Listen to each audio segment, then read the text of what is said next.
just use the pen. Keyword game? Yeah, this is a keyword game. Yeah, thank you. Yeah.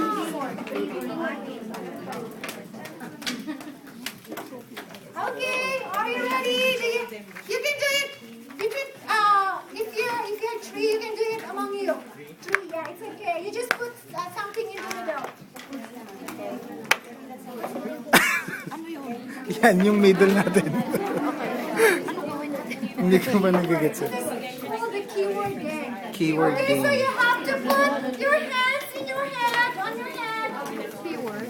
Okay, I will say the word, and you have to repeat after me while clapping your hands. So if I say milk, you have to say milk. Okay, 1, 2, 3. Pizza. Pizza. Sorry, I didn't say the keyword. Okay, our keyword is. What do you want, Jasmine? What do you like? Chicken. Yogurt. Yogurt. Our keyword is yogurt. If you hear the word yogurt, you have to grab the pen.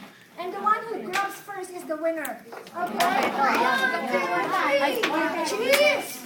Cheese. Egg. Egg. Salad. Salad. Miso soup. Miso soup. Spaghetti. Spaghetti. Green tea. Green tea. Hot dog. Hot dogs. Sausages. Sausages. Buffet. Hamburger. Hamburger. Yogurt.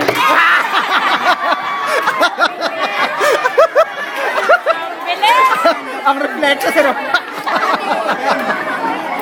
Magkasakita na. Manalo lang.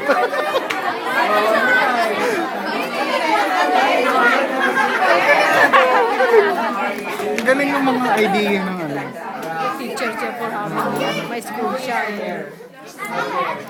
Okay, the next keyword is salad. Salad. Okay, are you ready? But you have to do it fast. You have to clap your hands fast. Okay. 1, 2, 3. Pizza. Cheese. Cheese. Spaghetti. Hamburger. Hamburger. Hot dog. Hot dog. Sausages.